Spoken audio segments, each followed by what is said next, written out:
Hi Kannada ಹೇಗಿದ್ದೀರಾ? ನಾನು ಚೆನ್ನಾಗಿದ್ದೀನಿ. ಖಂಡಿತ ಟಿ ಸ್ವಾಮಿ ಯೂಟ್ಯೂಬ್ ಚಾನಲ್ ಸಬ್ಸ್ಕ್ರೈಬ್ ಮಾಡ್ಕೊಳ್ರಿ. ನಮ್ಮನ್ನು ಬೆಳೆಸಿ ಆದಷ್ಟು ಬೇಗ ಫುಲ್ ಟೈಮ್ ಜಾಬ್ ಕರ್ಕೊಂಡು ಈ ಕರ್ನಾಟಕ ರಾಜ್ಯದ ಸೇವೆ ಮಾಡೋದಕ್ಕೆ ನಮಗೊಂದು ಅವಕಾಶ ಮಾಡಿಕೊಡಿ ಅಂತ ಕನ್ನಡಿಗರಲ್ಲಿ ಕೈ ಮುಗಿದು ಬೇಡ್ಕೊಳ್ತೇವೆ. ಇವತ್ತು ನಿಮಿಷ ಪ್ರಾರಂಭ ಮಾಡ್ತಾ ಇದ್ದೀನಿ. ಏನಪ್ಪ ಅಂತಂದರೆ ಇದೇ ತಿಂಗಳು 25ನೇ ತಾರೀಕಿಗೆ ಮಾರ್ಕ್ ಮತ್ತು 45 ಎರಡು ಸಿನಿಮಾಗಳು ತೆರೆಗೆ ಅಪ್ಪಳಿಸಲಿದ್ದಾವೆ.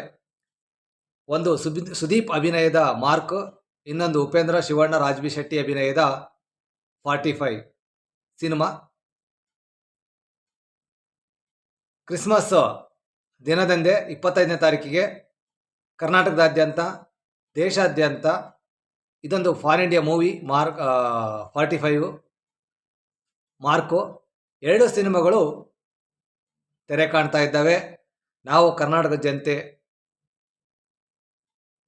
ಈ ಸಿನಿಮಾವನ್ನು ನೋಡಬೇಕು. ನೋಡೋದ್ರ ಮುಖಾಂತರ ಎರಡು ಸಿನಿಮಾಕ್ಕೆ ಶಕ್ತಿಯನ್ನು ಕೊಡಬೇಕು, ಹಾರೈಸ್ಬೇಕಂತ ಕೇಳ್ಕೊಳ್ತಾ, ನಾನಂತೂ ಈ ಸಿನಿಮಾ ಯಾವಾಗನ ರಿಲೀಸ್ ಆಗುತ್ತೋ ಅಂತ ಕಾಯ್ತಾ ಇದ್ದೇನೆ. ಯಾಕಂತಂದರೆ ಎರಡು ಸಿನಿಮಾದು ಮೇಕಿಂಗು, ಸಾಂಗ್ಸು, ಟ್ರೈಲರ್ಸು ಎಲ್ಲ ನೋಡಿದೆ. ತುಂಬ ಅದ್ಭುತವಾಗಿ ಮೂಡಿ ಬಂದಿದೆ. ಸಾಂಗ್ಗಳಂತೂ ಎರಡು ಸಿನಿಮಾದಿಂದ ಸೂಪರ್ ಆಗಿದ್ದಾವೆ.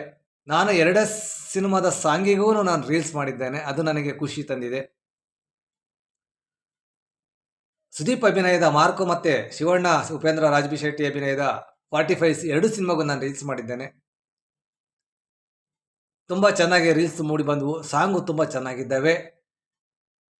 ಅದರಲ್ಲೂ ಈ ಮಾರ್ಕು ಸಿನಿಮಾ ಕಮ್ಮಿ ಅವಧಿಯಲ್ಲಿ ಸಿನಿಮಾವನ್ನು ಶೂಟಿಂಗ್ ಮಾಡಿ ಪೂರೈಸಿದ್ದಾರೆ. ಇತ್ತೀಚಿನ ದಿನಗಳಲ್ಲಿ ಒಂದು ಸಿನಿಮಾವನ್ನು 3, 4, 5 ವರ್ಷ ತೆಗೆದುಕೊಳ್ತಾರೆ ಒಂದು ಸಿನಿಮಾ ಮುಗಿಸೋದಕ್ಕೆ. ಇಂಥ ಟೈಮಲ್ಲಿ, ಇಂಥ ಸಮಯದಲ್ಲಿ ಸುದೀಪ್ ಅವರು ಬರೀ 6 ತಿಂಗಳಲ್ಲಿ ಸಿನಿಮಾ ಮಾಡಿ ಕೊಟ್ಟಿದ್ದಾರೆ ಪ್ರೊಡ್ಯೂಸರ್ಗೆ. ಇದು ಮಹತ್ವದ ಹೆಜ್ಜೆ ಅಂತ ಹೇಳೋದಕ್ಕೆ ಇಷ್ಟಪಡ್ತೇನೆ.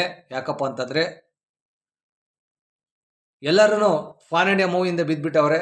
ಅದರಲ್ಲೂ 4-5 ವರ್ಷ ಒಂದು ಸಿನಿಮಾ ಮಾಡೋಕ್ಕೆ ತೆಗೆದುಕೊಳ್ತಾರೆ. ಪಾಪ ಪ್ರೊಡ್ಯೂಸರ್ಗಳಿಗೆ ಭಾಳ ಕಷ್ಟ ಆಗುತ್ತೆ.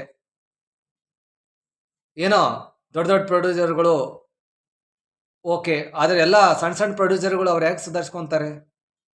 4-5 ವರ್ಷಗಟ್ಟಲೆ ಇನ್ವೆಸ್ಟ್ಮೆಂಟ್ ಮಾಡಿ ಅವರು ಮತ್ತೆ ಅದರ ಫಲಿತಾಂಶಕ್ಕೋಸ್ಕರ ಕಾಯಬೇಕಂದ್ರೆ ಅದು ಗುಂಡಿಗೆ ಇರಬೇಕು, ಶಕ್ತಿ ಇರಬೇಕು.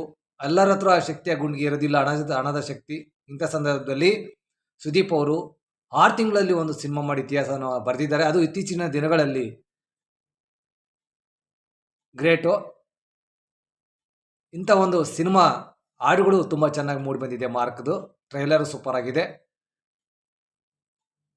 ಅದೇ ಥರ 45 ಸಿನಿಮಾ ಅರ್ಜುನ್ ಜನ್ಯ ಅವರು ನಿರ್ದೇಶಿಸಿರ್ತಕ್ಕ ಈ ಸಿನಿಮಾದ ಹಾಡುಗಳು, ಟ್ರೈಲರ್ನ ನಾನು ನೋಡಿದೆ. ಒಂಥರ ಡಿಫ್ರೆಂಟ್ ಮೇಕಿಂಗು, ಅದ್ಭುತ ಮೇಕಿಂಗು, ಸಾಂಗ್ಸು, ಟ್ರೈಲರು ಎಲ್ಲವನ್ನ ನೋಡ್ತಾ ಇದ್ದರೆ ಈ ಸಿನಿಮಾ ಈ ಇಮೇಜ್ಗೇ ಸಿಗ್ತಾ ಇಲ್ಲ. ಯಾವ ಥರ ಇರ್ಬೋದು ಈ ಸಿನಿಮಾ ಅನ್ನೋ ಕ್ಯೂರಿಯಾಸಿಟಿ ನಮಗೆಲ್ಲರಿಗೂ ಮೂಡಿದೆ. ಅದರಲ್ಲೂ ನನಗಂತೂ ಮೂಡಿದೆ.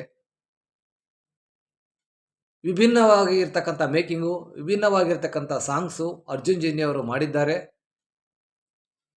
ನಾನಂತೂ ಕಾಯ್ತಾ ಇದ್ದೀನಿ ಈ ಸಿನಿಮಾ ಯಾವ ಥರ ಇರ್ಬೋದು ಅಂತ. ಅದನ್ನು ಸಿನಿಮಾ ನೋಡ್ದಲೇ ಗೊತ್ತಾಗುತ್ತೆ. ಹಾಗಾಗಿ ಇದೇ ತಿಂಗಳು 25ನೇ ತಾರೀಕಿಗೆ, ಡಿಸೆಂಬರ್ 25ನೇ ತಾರೀಕಿಗೆ ತೆರೆ ಕಾಣಲಿರುವ ಮಾರ್ಕು ಮತ್ತು 45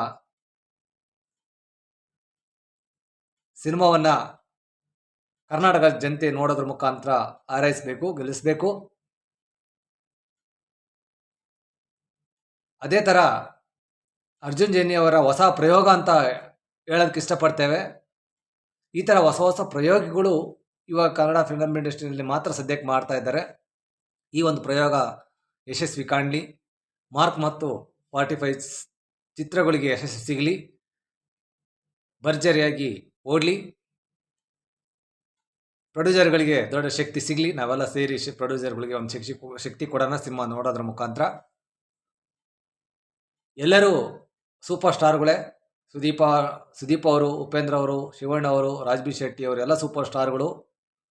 ಸಿನಿಮಾ ತೆರೆಗೆ ಬರ್ತಿರೋದು ನಮ್ಗೆ ಖುಷಿ ತಂದಿದೆ. ಸಿನಿಮಾವನ್ನು ನೋಡಿ ಹಾರೈಸೋಣ ಅಂತ ಹೇಳ್ತಾ ಇವತ್ತು ವಿಡಿಯೋ ಮುಗಿಸ್ತಾ ಇದ್ದೀನಿ. ಕಾಣಿದ್ರೆ ಟಿ ಸ್ವಾಮಿ ಯೂಟ್ಯೂಬ್ ಚಾನಲ್ ಸಬ್ಸ್ಕ್ರೈಬ್ ಮಾಡ್ಕೊಳ್ಳಿ, ನಮ್ಮನ್ನು ಬೆಳೆಸ್ರಿ. ಸ್ವಲ್ಪ ದಿನದಲ್ಲಿ ಬರ್ತಾ ಇದ್ದೇವೆ. ಕರ್ನಾಟಕ ರಾಜ್ಯದ ಸೇವೆ ಮಾಡೋದಕ್ಕೆ ನಾವು ಯಾವ ಥರ ಸೇವೆ ಮಾಡ್ತೀವಿ ಅಂತ ಸ್ವಲ್ಪ ಕಾಯ್ತಾ ಇರ್ರಿ. ಎಲ್ಲ ನಿಮ್ಮ ಆಶೀರ್ವಾದ ಇದ್ದರೆ ಟಿ ಸ್ವಾಮಿ ಯೂಟ್ಯೂಬ್ ಚಾನಲ್ ಭರ್ಜರಿಯಾಗಿ ಕರ್ನಾಟಕದಲ್ಲಿ ಕೆಲಸ ಮಾಡಿದ್ರಲ್ಲಿ 2 ಮಾತೇನು ಅಂತ ಹೇಳ್ತಾ ಇವತ್ತು ನೋಡಿ ಮುಗಿಸ್ತಾ ಇದ್ದೀನಿ. ನಮಸ್ಕಾರ.